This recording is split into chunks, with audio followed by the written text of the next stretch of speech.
Hello, എല്ലാവർക്കും നമസ്കാരം. എല്ലാവർക്കും നമ്മുടെ പുതിയൊരു വീഡിയോയിലേക്ക് സ്വാഗതം. അപ്പോൾ അതാ നമ്മുടെ പൂക്കളൊക്കെ പൂത്തത് ഞാൻ ഷോർട്ട് വീഡിയോയിലൊക്കെ ഇട്ടിട്ടുണ്ടായിരുന്നു. കുട്ടികൾ എന്നൊക്കെ പറയണേ, കൂട്ടുകാർ കണ്ടിട്ടുണ്ടാവും അല്ലേ. അപ്പോൾ വീഡിയോ ഒന്ന് ലൈക്ക് ചെയ്യാനും സബ്സ്ക്രൈബ് ചെയ്യാനൊന്നും മറന്നു പോരുത് കേട്ടോ. കമൻറ്റ് ഇടാനൊക്കെ മടി കാണിക്കുന്നത് ഇട്ടോളോ. ചിലപ്പോഴൊക്കെ ഇത്തിരി വൈകും കമൻറ്റിന് റിപ്ലൈ തരാൻ, ക്ഷമിക്കുക കേട്ടോ. അപ്പോൾ രാവിലെ എഴുന്നേറ്റ് ചോറ് അടുപ്പത്ത് വെച്ചിട്ടുണ്ട്. അത് കഴിഞ്ഞ് ചായയും അടുപ്പത്തേക്ക് വെച്ചിട്ടുണ്ട് കേട്ടോ. പിന്നെ ഞാൻ കറി എന്താ പറയുക, കുടപ്പനാണ് കേട്ടോ വെച്ചിരിക്കുന്നത്. അരിഞ്ഞ് വെച്ചിട്ടുണ്ടായിരുന്നു. അപ്പോൾ അത് വേഗം അടുപ്പത്ത് ഇടാൻ വെച്ചിട്ട് വെളുത്തുള്ളി ചതക്കുകയാണ്. ഇന്ന് മുഴുവൻ വെള്ളിയാണ് കേട്ടോ. ഇതൊക്കെ കട്ട് ചെയ്ത് മാറ്റണമെങ്കിൽ മാറ്റാൻ ബുദ്ധിമുട്ടൊന്നുമില്ല. എന്നാലും നമ്മുടെ രീതി ഇടുക എന്താണല്ലോ അതിൻ്റെ ഒരു ശരി. അപ്പോൾ ചേട്ടൻ ചോറ് തിളയ്ക്കുന്ന നോക്കി നിൽക്കുകയാണ്. എന്താ വെച്ചാൽ തിളച്ച് കഴിഞ്ഞാൽ ഞാൻ ചിലപ്പോൾ എടുത്തുകൊണ്ട് വയ്ക്കും. അപ്പോൾ ഞാൻ എടുത്തുകൊണ്ട് വയ്ക്കാണ്ടിരിക്കാൻ അവിടെ തന്നെ നിന്ന് നോക്കണതാണ്. ശ്രീകുട്ടൻ 6:30 പോകണം, ട്യൂഷന് എടുക്കുന്ന ദിവസമാണ്. അപ്പോൾ അത് കാരണം കൊണ്ട് വേഗം 6:30 ഇറങ്ങണം കേട്ടോ. 6 മണിക്ക് അവന് ഫുഡ് ആവണം. അത് കാരണം കൊണ്ട് തന്നെ ഇപ്പോൾ അവന് ട്യൂഷനുള്ള ദിവസം ഇതിൽ നേരത്തെ എഴുന്നേൽക്കണം. പിന്നെ ഞാൻ വേഗം ചായ ഒഴിച്ചു. ചായ കുടിച്ചാലാണ് എനിക്കൊരു ഉന്മേഷമൊക്കെ വരുള്ളൂ. എൻ്റെ വഴി ഇങ്ങനെ പണിയെടുക്കുക ഇപ്പോൾ എനിക്ക് അങ്ങനെ പറ്റാറില്ല. അപ്പോൾ ഞാനങ്ങനെ ഓടിപ്പണിഞ്ഞ് വരാറില്ല കേട്ടോ. പക്ഷേ ഇവൻ്റെ ആവശ്യമാകുമ്പോൾ പിന്നെ നമുക്ക് വരാണ്ട് പറ്റില്ലല്ലോ, നമ്മളമ്മമാരല്ലേ. അങ്ങനെ ചായയൊക്കെ പകർത്തി വെച്ച് ചേട്ടനുള്ള ചായ എടുത്തുകൊണ്ട് പോയി. ഞാൻ എന്താ ഉള്ളിമുളകൊക്കെ മൂപ്പിച്ച് പിന്നെ അതിലേക്ക് കുറച്ച് കറിവേപ്പിനും കൂടി ഇട്ടെടുത്തു. പിന്നെ ഇത്തിരി മഞ്ഞൾപ്പൊടിയും പിന്നെ പച്ചമുളക് ഒന്ന് അരിഞ്ഞത് നന്നായിരിക്കും കേട്ടോ, നല്ല ടേസ്റ്റ് ഉണ്ടാവും. അപ്പോൾ അങ്ങനെ 1-2 പച്ചമുളക് അധികം എരിവില്ലാത്ത അതും കൂടി ഇട്ട് കൊടുത്ത് നന്നായിട്ട് മൂപ്പിച്ച് നമ്മുടെ വാഴക്കുടപ്പ് ഇട്ട് കൊടുത്തു. മൂടി വെച്ച് അങ്ങോട്ട് വേവിക്കുക കേട്ടോ. കുറച്ച് നേരം മൂടി വെച്ച് ഒന്ന് വെന്തു എന്ന് പറയുമ്പോൾ പിന്നെ തുറന്ന് വെച്ച് വിടർത്തിയിട്ട് വേവിക്കുക. നാളികേരം ലാസ്റ്റ് ചേർത്താൽ മതി കേട്ടോ, ഉപ്പ് ചേർക്കാൻ മറക്കരുതേ. അപ്പം നാളികേരം ഇടാൻ എനിക്ക് ഉണ്ടായിരുന്നില്ല. ഞാൻ നാളികേരം ഉണ്ടെന്ന് വിചാരിച്ചിരിക്കുകയായിരുന്നു. പക്ഷേ നോക്കിയപ്പോൾ കാണാനില്ല. അപ്പോഴേക്കും ശ്രീകുട്ടന് ചോറ് ആയില്ല. അപ്പം ഞാൻ വേഗം 2 മുട്ട പുഴുങ്ങാനായിട്ട് വെച്ചു. ചേട്ടന് 1 മുട്ട പുഴുങ്ങാനായിട്ട് വെച്ചു കേട്ടോ. പിന്നെ പോണ വഴിക്ക് ചായ എന്തെങ്കിലും കഴിച്ചോളാൻ പറഞ്ഞു. വെച്ചാൽ 6:30 ഇറങ്ങുമ്പോഴേക്കും ആവുള്ളൂ. പക്ഷേ 6 മണിക്ക് ഫുഡ് ആവണമെന്ന് പറഞ്ഞില്ലേ. അപ്പോൾ ആയില്ല ഇന്നത്തെ ദിവസം. അപ്പോൾ അങ്ങനെ മുട്ട പുഴുങ്ങാൻ വെച്ചു കേട്ടോ. അപ്പോൾ 2 മുട്ട കഴിച്ചിട്ടുണ്ടെങ്കിൽ അത്യാവശ്യം ഒരു വിശപ്പ് മാറുമല്ലോ. പിന്നെ പോണ വഴിക്ക് എന്തെങ്കിലും ചായയും കടിയൊക്കെ കഴിച്ചാൽ റെഡിയാവും.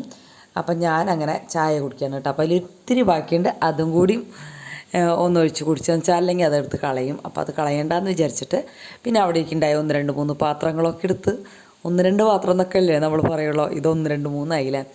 ആ പാത്രങ്ങളൊക്കെ എടുത്ത് നമ്മുടെ സിങ്കിലേക്ക് ഇട്ടു. പിന്നെ വേഗം അവിടെ ഒന്ന് തുടച്ചിട്ടു കേട്ടോ. ഈ പണികൾ കഴിയുന്നതോടുകൂടി തന്നെ അടുക്കളയൊന്ന് ക്ലീൻ ആയിട്ടുണ്ടെങ്കിൽ അടിപൊളിയല്ലേ. നമുക്ക് പാചകം കഴിഞ്ഞ് കഴിഞ്ഞിട്ട് പിന്നെ ക്ലീനിങ് ചെയ്യാന്ന് പറഞ്ഞാൽ ഭയങ്കര ബുദ്ധിമുട്ടാണ്. പക്ഷെ ചില സമയത്തൊക്കെ അങ്ങനെ നിവൃത്തി ഉണ്ടാവുള്ളൂ. ചേട്ടൻ്റെ ഹാളിൽ പോയിരിക്കുന്നുണ്ട്, ഞാൻ പിന്നെ അവിടെ ഇരുന്നു. ഇത് വേവണ്ടേ, അപ്പോൾ ഇത്തിരി സമയമുണ്ട്, വേറെ ഒന്നും ചെയ്യണമൊന്നുമില്ല കേട്ടോ. ചെമ്മീൻ അച്ചക്കറി ഒക്കെ ഉണ്ട്. അപ്പോൾ ഞാൻ അവിടെ ഇരുന്ന് സമാധാനമായിട്ട് ചായ ഒന്ന് കുടിച്ചു. അത് കഴിഞ്ഞ് പിന്നെ നോക്കിയപ്പോഴേക്കും നമ്മുടെ കറിയൊക്കെ റെഡി ആയിട്ടുണ്ടായിരുന്നു. അപ്പോൾ അത് തുറന്ന് വിടർത്തിച്ചിട്ട് നന്നായിട്ട് വേവിച്ചു. മുട്ടയുടെ വിസിലടിച്ചു. ഒരു വിസിലടിച്ച് 2 മിനിറ്റ് അവിടെ ഇട്ടിട്ടുണ്ടെങ്കിൽ മുട്ട കറക്റ്റായിട്ട് പൊളിഞ്ഞു പോരും. അത് കാരണം ഞാൻ എപ്പോഴും കുക്കറിലാണ് കേട്ടോ. ശരിക്കും 6-7 മിനിറ്റ് തിളപ്പിച്ചാൽ മതി, പെട്ടെന്ന് തന്നെ ആവും. അപ്പം അങ്ങനെ ചെയ്യണവർ അങ്ങനെ തന്നെ ചെയ്യുക. കറിയായിട്ടുണ്ട്. അപ്പോൾ അതവിടെ മാറ്റി വെച്ചു. പിന്നെ വേഗം മുട്ട ഒരു 3-4 പ്രാവശ്യം കഴുകി, അതിൻ്റെ ആ ചൂട് പോണ്ടേ, അല്ലെങ്കിൽ കഴിക്കാൻ പറ്റില്ല. കഴുകി കാട്ട് പിന്നെ തോല് പിടിച്ച് മുറിച്ച് കാട്ട് ഇത്തിരി ഉള്ളിയല്ല മുളക് പൊടിയും ഉപ്പും വെളിച്ചെണ്ണയും കൂടിയും ഒഴിച്ച് കാണിട്ട് അതും കൂടി അതിൽ ഒഴിച്ച് വെച്ചു കേട്ടോ. എന്നാലാണ് അത് മുക്കി കഴിക്കാനായിട്ട് പറ്റുള്ളൂ. അല്ലെങ്കിൽ അവർക്ക് ഒമിറ്റ് ചെയ്യാൻ വരും എന്നുള്ള പോലെയാണ്. പക്ഷേ എനിക്ക് അങ്ങനെയല്ല കേട്ടോ. മുട്ട പുഴുങ്ങിയിട്ടുണ്ടെങ്കിൽ ആ മുട്ട അങ്ങനെ തന്നെ വേറെ ഒന്നും മുക്കാണ്ട് തന്നെ കഴിക്കുന്നതാണ് അതിൻ്റെ ഇഷ്ടം, എനിക്കിഷ്ടം കേട്ടോ. അങ്ങനെ ശ്രീകുട്ടനും ചേട്ടനും ഇറങ്ങുകയാണ്. കറക്റ്റ് 6:30 തന്നെ ഇറങ്ങി. ചിലപ്പോൾ 2 മിനിറ്റൊക്കെ വൈകൂട്ടാം. പക്ഷേ കറക്റ്റ് 6:30 ഇറങ്ങിയാലാണ് 6:45 എത്തി ട്യൂഷൻ എടുത്ത് തുടങ്ങാൻ പറ്റുള്ളൂ എന്ന് പറയുന്നത്. അങ്ങനെ തട്ടിക്കൂട്ടിയൊക്കെ ആക്കി കൊടുത്ത് പോയി. ഇനി 2 മിനിറ്റ് റിലാക്സ് ചെയ്യണം. ഹലോ, സൗണ്ട് ശരിയായിട്ടില്ല കേട്ടോ. രാവിലെ കാരണം കമ്മലെടുത്തിട്ടില്ല, മടി വിചാരിച്ചിട്ടാണ്. ഇനിയുള്ള വീഡിയോ പിടിക്കാൻ പറ്റില്ല കേട്ടോ. വെച്ചാൽ രാവിലെ എനിക്കൊന്ന് റിലാക്സ് ചെയ്തില്ല, ഭയങ്കര ബുദ്ധിമുട്ടാണ്. ശ്രീകുട്ടൻ പോണേൻ്റെ തിക്കും തിരക്കും, തലേദിവസം ചോറ് വെച്ചില്ലെങ്കിൽ ഭയങ്കര ബുദ്ധിമുട്ടാണ്. തിക്കും തിരക്ക് കഴിഞ്ഞ് അവനങ്ങോട്ട് വിട്ട് കഴിഞ്ഞിട്ട് ഇനി ഷൂട്ട് ചെയ്യുമ്പോഴും നമുക്കൊരു ചടപടയാണ്. അപ്പോൾ അത് കാരണം കൊണ്ട് ഞാൻ ഇനിയിപ്പോൾ പാത്രം കഴുകുക, ഞങ്ങൾക്ക് ചോറ് പുറത്തുക, ചോറ് ഊറ്റുക, പൂച്ചയ്ക്ക് ചോറ് കൊടുക്കുക, പറ്റിയ ഡ്രസ്സുകളൊക്കെ ഒന്ന് മടക്കി വയ്ക്കാൻ ഉണങ്ങിയിട്ടുണ്ട്. അങ്ങനെയാണ് വിചാരിക്കുന്നത്. അങ്ങനെയൊന്നല്ല, അത്രയും ചെയ്യാണ്ട് പറ്റില്ല. പിന്നെ ഫോണാണെങ്കിൽ തമ്മനയിൽ ഉണ്ടാക്കാൻ കാര്യത്തിന് കൊടുക്കണം. അപ്പോൾ പിന്നെ ഫോണും നമുക്ക് കയ്യിലില്ല. അപ്പോൾ അങ്ങനെ വൈകുന്നേരത്തെ വിശേഷങ്ങൾ കാണാം കേട്ടോ. ഞാനപ്പോൾ ബാക്കി ഒരുങ്ങി ജോലിക്ക് പോകാന്നോട്ടെ. പിന്നെ എനിക്ക് അന്ന് വൈകുന്നേരത്തെ വീഡിയോ എടുക്കാൻ പറ്റിയില്ല എന്ന് വെച്ചാൽ കുറേ അലക്കാനുണ്ടായിരുന്നു, ബാത്റൂം കഴുകാൻ അങ്ങനത്തെയൊക്കെ ഉണ്ടായിരുന്നു കേട്ടോ. ഞാനതൊന്നും വീഡിയോ എടുത്തില്ല. അതിൻ്റെ പിറ്റേ ദിവസത്തെ ആണ് ഈ കാണുന്നത്.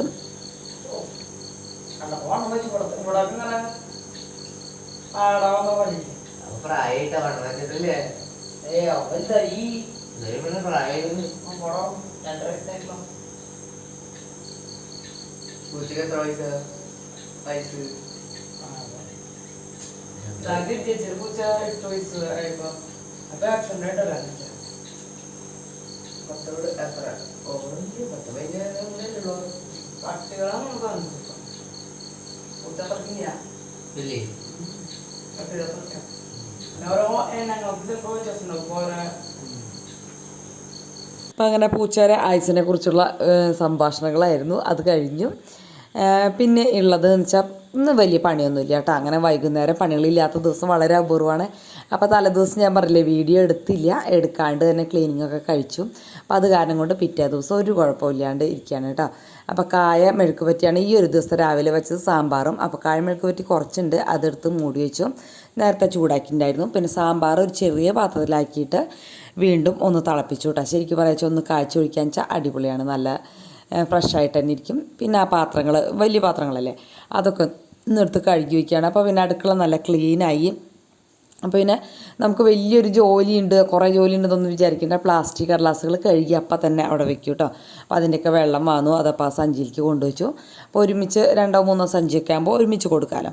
എന്തായാലും പ്ലാസ്റ്റിക് ഒന്നും കത്തിക്കേണ്ടത് അത്ര നന്നല്ല ഒട്ടും നന്നല്ല കേട്ടോ. പാത്രങ്ങളൊക്കെ കഴുകി കഴിഞ്ഞ് പിന്നെ കൗണ്ടർ ടോപ്പ് നന്നായിട്ടും തുടച്ചിട്ടു.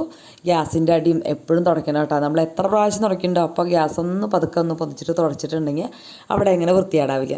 തൃശ്ശൂർ വീട്ടിൽ വെച്ചിട്ടുണ്ടല്ലോ ഇങ്ങനെ ഗ്യാസിൻ്റെ ഇതൊക്കെ ഒന്ന് പൊന്തിച്ച് അങ്ങനെ അറിയില്ല സത്യം പറഞ്ഞാൽ. എന്നിട്ട് കുറേ ദിവസം ഭാഗം വൃത്തിയേടായിട്ട് ഉരച്ചൊക്കെ വെടുപ്പാക്കിയിട്ടുണ്ട് കേട്ടോ ഞാനൊക്കെ. അത് കഴിഞ്ഞ് അകത്ത് വന്നപ്പോഴും അത്യാവശ്യം പണികളൊക്കെ കഴിഞ്ഞു. ഇത് എടുത്തിടാൻ ആദ്യത്തിനോട് പറഞ്ഞിട്ടായിരുന്നു, കൊണ്ടിട്ടേക്കണ കോലം കണ്ടില്ലേ കൂട്ടുകാർ. എന്താ ചെയ്യുക, പിന്നെ എടുത്തിട്ടല്ലോ അവൻ വയ്യാണ്ട് വന്ന് കയറുന്ന സമയത്ത്. അത്രയേ ഉള്ളൂ. ഞാൻ വരുന്നതിനകത്ത് തന്നെ നല്ല മഴ പെയ്തിട്ടുണ്ടായിരുന്നു. അപ്പോൾ ആ എടുത്ത നേരം നല്ല കറക്റ്റ് ടൈമായിരുന്നു. ആദ്യത്തെ വന്ന് അവിടെ ഇരിക്കുന്നുണ്ട് കേട്ടോ. അപ്പോൾ ആദ്യത്തെ എന്തൊക്കെയോ സംസാരിക്കുന്നുണ്ട്. അപ്പം അതൊന്നും വീഡിയോയിൽ ഇടാനായിട്ട് നിന്നില്ല കേട്ടോ. ആദ്യത്തിൻ്റെ ഡ്രസ്സ് എപ്പോഴും ഷർട്ട് എപ്പോഴും ലൈറ്റ് കളറായിരിക്കും. എപ്പോഴും പാൻറ്റൊക്കെ ഡാർക്കല്ലേ ഇടുക. അപ്പോൾ ലൈറ്റ് കളറ് ഷർട്ടാണ് എടുക്കേണ്ടതെന്ന് പറഞ്ഞിട്ട് റോസും ഈ ഒരു ചന്ദന കളർ അങ്ങോട്ടാന്ന് തോന്നുന്നു അല്ലേ ഈ ഷർട്ടൊക്കെ അവ എടുത്തത്. പിന്നെ അങ്ങനെ ഓരോന്നോരോന്നായിട്ട് എല്ലാതും മടക്കി ശ്രീകുട്ടിൻ്റെ ആദ്യത്തിൻ്റെ അവരുടെ അലമാരിയിൽ വെച്ചു. എൻ്റെ ഞാൻ തിരിച്ച് കൊണ്ടുവരാമെന്ന് വിചാരിച്ചിട്ട് അവിടെ എല്ലാതും മടക്കി വയ്ക്കാനായിട്ടോ. അപ്പോൾ കുറേ നാളായി നമ്മുടെ ബാൽക്കണിയുടെ വാതിൽ തുറന്ന് ഒരു 5-10 മിനിറ്റൊക്കെ വല്ലപ്പോഴും ഒന്നും ഇരിക്കാറുണ്ട്. ഇപ്പോൾ ഇന്നാൾ 1-2 പ്രാവശ്യം കൊണ്ട് ചെയ്തു തോന്നുന്നു. പിന്നെ ചേട്ടൻ അങ്ങനെ എല്ലാവരും ഒരുമിച്ചൊന്നും ഇരിക്കലില്ല. അപ്പോൾ എനിക്ക് തോന്നി ബാൽക്കണിയിൽ പോയി കുറച്ച് നേരം ഇരിക്കണം എന്നൊക്കെ തോന്നി. അപ്പോൾ വേഗം ചടപടാന്നെ അങ്ങോട്ട് തുണി മടക്കൽ കഴിച്ചു കേട്ടോ. കുറേ ദിവസമായി എന്ന് പറഞ്ഞില്ലേ ഞാൻ ബാൽക്കണിയിലേക്ക് പോയിട്ട് അവിടുത്തെ ലൈറ്റിൻ്റെ സ്വിച്ച് ഏതാണെന്ന് പോലും ഞാൻ മറന്നുപോയി.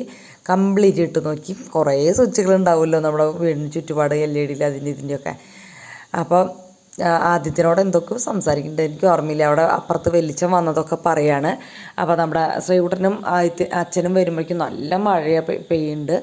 അപ്പോൾ എനിക്ക് ആ ഒരു വിഷമത്തിലാണ് കേട്ടോ. അപ്പോൾ അവരും കൂടെ എത്തിയിട്ട് മഴ പെയ്താൽ മതിയില്ലേ എന്നുള്ളൊരു ചോദ്യമാണ്. എല്ലാ അമ്മമാരും എല്ലാ മക്കളെക്കുറിച്ചും ഇങ്ങനെ ഓർക്കുന്നുണ്ടാവും അല്ലേ. അപ്പോൾ ദൈവത്തിന് ഇതല്ലല്ലോ പണി. അപ്പോൾ അങ്ങനെ എത്തിച്ച് നോക്കിയപ്പോൾ സുഞ്ചാണ്ടാണ് അവിടെ വന്നത്. അപ്പോൾ പിന്നെ ഞാൻ അവിടെ ഇരുന്ന് കുറച്ച് നേരം ഒരു തണുത്ത കാറ്റൊക്കെ അടിച്ച് നല്ല സുഖമായിട്ടിരുന്നു കേട്ടോ. അത് കഴിഞ്ഞ് വീണ്ടും വന്ന് തുണികളൊക്കെ മടക്കി അതൊക്കെ അതിൻ്റേതായ സ്ഥാനത്തേക്ക് കൊണ്ടുവയ്ക്കാം. അപ്പം ഞാൻ വിചാരിച്ചു 9:20 ആയിട്ടുള്ളൂ, 9:45 ആവാണ്ട് എന്തായാലും ചേട്ടനും ശ്രീകുട്ടനും വരില്ല. ഒരു കുറച്ച് നേരം ഒന്ന് അവിടെ ഇരിക്കാമെന്ന് വിചാരിച്ചു. ആ മഴയൊക്കെ കണ്ട് ഒന്ന് വൈബൊക്കെ ആസ്വദിച്ച് ഇങ്ങനെ ഇരിക്കാമെന്ന് വിചാരിച്ചു കേട്ടോ. അങ്ങനെ കുറച്ച് നേരം ഇരുന്നു. അപ്പോൾ ചുറ്റുമുള്ളവരൊക്കെ നമ്മളെ അത്ര ആരും അങ്ങനെ കാണൂല്ല, നമുക്ക് എല്ലാവരെയും കാണാം കേട്ടോ. ബാൽക്കണിയിൽ ഇരിക്കുമ്പോഴത്തെ ഒരു പ്രത്യേകതയാണ്. പിന്നെ താഴത്താകുമ്പോൾ നമുക്ക് ചെളി തെറിക്കും അങ്ങനത്തെ, ഇവിടെ അങ്ങനെ ചെളി തെറിക്കുക അങ്ങനത്തെ പ്രശ്നങ്ങളോ ഒന്നുമില്ല കേട്ടോ. അത് കഴിഞ്ഞ് ഈ ഒരു അവസ്ഥയാണ് കേട്ടോ. നന്നായിട്ട് വെള്ളം ഇങ്ങനെ ഒഴുകി പോകുന്നുണ്ട്. അപ്പോൾ അത് കാരണം കൊണ്ട് നല്ല മഴയാണ്. അപ്പോൾ അവർ നനഞ്ഞ് ചീഞ്ഞിട്ടാണ് ഇന്നത്തെ വരവ്. അപ്പം ഞാൻ തുണികൾ കുറേ ഉണ്ട് കേട്ടോ. ഒറ്റ കയ്യിലാകുമ്പോൾ കൈ താഴത്തേക്ക് പോവാവോ എന്നൊക്കെ വിചാരിച്ചു, എന്നാലും പോയില്ല. ഞാനത് അങ്ങനെ എന്നെ കൊണ്ട് ഡ്രസ്സുകൾ എൻ്റെയും ചേട്ടൻ്റെയൊക്കെ വേറെ വേറെ വയ്ക്കുക. അപ്പോൾ അതൊക്കെ മാറ്റി അലമാരിലേക്ക് എടുത്തു വെച്ചു കേട്ടോ. പിന്നെ ഞാൻ താഴത്ത് വന്നിരുന്ന് കണ്ടിട്ട് വാതിലൊക്കെ തുറന്നിട്ട് അവരെ കാത്തിരുന്നു. ഉമ്മറത്തൊക്കെ അങ്ങോട്ട് വന്നിരിക്കുക എനിക്ക് അത്ര വലിയ ഇഷ്ടമില്ല കേട്ടോ. അത് കാരണം കൊണ്ടാണ് ശ്രീകുട്ടനും ചേട്ടനും വന്നിട്ടുണ്ട്. അപ്പം ഞാനവിടെ ഇരിക്കുമ്പോൾ പെട്ടെന്ന് വീഡിയോ ഓണാക്കിയതാണ് കേട്ടോ. കോട്ട് സൂട്ടൊക്കെ ഇട്ട് മഴ നനഞ്ഞ് അകക്കൊള്ളായിട്ട് വന്നിട്ടുണ്ട്. മീൻ കൊണ്ടുവന്നിട്ടുണ്ട്, മുട്ടയും തക്കാളിയൊക്കെ പറഞ്ഞിട്ടുണ്ടായിരുന്നു. പഞ്ചസാര ഞാൻ പറഞ്ഞിട്ടൊന്നും ഉണ്ടായിരുന്നില്ല, ചേട്ടൻ എന്തോ ഇവിടെ കഴിഞ്ഞു എന്ന് വിചാരിച്ചിട്ട് വാങ്ങിച്ചതാണ്. ഞാനപ്പോൾ വേഗം ഈ കഷ്ണം മീൻ തന്നെയാണ് കേട്ടോ, ചൂര പോലത്തെ. അപ്പോൾ അതൊന്ന് കുറച്ചെടുത്ത് വറുത്തിട്ടുണ്ടെങ്കിൽ ഇവർക്കത് മതി. ശ്രീകുട്ടന് വൈകുന്നേരം വരുമ്പോൾ എപ്പോഴും എന്തെങ്കിലും നല്ല ഫുഡ്, അവനത്രയും ഇഷ്ടപ്പെട്ട എന്തെങ്കിലും ഫുഡൊക്കെ വേണം കേട്ടോ. അതുകൊണ്ടല്ല, നമുക്കത് പറ്റണോണ്ട് നമ്മൾ ചെയ്തു മാത്രം. അപ്പോൾ മുട്ടയൊക്കെ ആകെ നനഞ്ഞിട്ടുണ്ടായിരുന്നു. പൊട്ടിയിട്ടുണ്ടോ എന്ന് നോക്കിയിട്ട് മുട്ടയുടെ ആ ബൗളിലേക്ക് ഇട്ട് വയ്ക്കാൻ ഞാൻ പറയണ ആയതിനോട് പായത്തി അതൊക്കെ ചെയ്തു കേട്ടോ. പിന്നെ ഞാൻ നോക്കിയപ്പോൾ തക്കാളിയും സാധനങ്ങളൊക്കെ ഉണ്ട്. അപ്പോൾ തക്കാളി ഒരു കവറിലാക്കിയിട്ട് വേഗം ഫ്രിഡ്ജിൽ വെച്ചു. ശരിക്കും തുടച്ചിട്ടൊക്കെ വെക്കണതാണ് കേട്ടോ. ഇന്ന് ഞാൻ വേഗം മീൻ വറുത്ത് പിള്ളേർക്ക് കൊടുക്കണ്ടേ, അത് കാരണം കൊണ്ട് തിരക്കായിട്ട് നിന്നും. പിന്നെ കുറച്ചെടുത്ത് വറുക്കാനായിട്ട് മാറ്റി വെച്ചു. അപ്പോൾ ഈ ചീനച്ചട്ടിയിൽ എന്താ ഒരു ഗുണം എന്ന് ചോദിച്ചാൽ പെട്ടെന്ന് തന്നെ ആവും. മറ്റുള്ള ചീനച്ചട്ടിയിലൊന്നും ആവില്ല കേട്ടോ. ഇത് പെട്ടെന്ന് ചൂട് ഉള്ളിലേക്ക് എടുക്കും. അത് കാരണം കൊണ്ട് പെട്ടെന്ന് തന്നെ മുട്ട പൊരിക്കായാലും മീൻ വറുക്കായാലും ഒക്കെ പരമാവധി ഞാനിപ്പോൾ ഇതിലായിട്ടിടുക. ഞാൻ പെട്ടെന്ന് കറണ്ട് പോയെന്ന് വിചാരിച്ചു കേട്ടോ. ശരിക്കും കറണ്ട് പോയതാണ് കേട്ടോ. അപ്പോൾ ഞാനത് കട്ട് ചെയ്തിട്ടില്ല. പിന്നെ നമ്മുടെ അന്നു തന്ന എമർജൻസി ഉണ്ടല്ലോ, അത് കത്തിച്ച് വെച്ച് ഞങ്ങളുടെ ജോലികൾ അങ്ങോട്ട് തുടർന്നു. പിന്നെ ഇതൊക്കെ നല്ല മൊരിഞ്ഞു. ഇത്തിരി ഉപ്പും മുന്നിട്ട് നിൽക്കുന്നുണ്ടായിരുന്നു ഇന്നത്തെ മീൻ കഷ്ണങ്ങളിൽ. ശ്രീകുട്ടനായത്തിനും പറഞ്ഞ അമ്മാമേരെ മീൻ വറുത്തത് എങ്ങനെയാണ് ഉപ്പ് മുന്നിട്ട് നിന്നിട്ട് അതുപോലെ വെക്കണം, അതാണ് ടേസ്റ്റ് എന്ന് പറഞ്ഞു കേട്ടോ. അപ്പോൾ കണ്ടപ്പന്മാരൊക്കെ മഴ പെയ്തപ്പോൾ ഒന്ന് കയറി നിൽക്കുന്നുണ്ട്. അപ്പോൾ ഇനി ശനിയാഴ്ച കാണാം. Okay, by.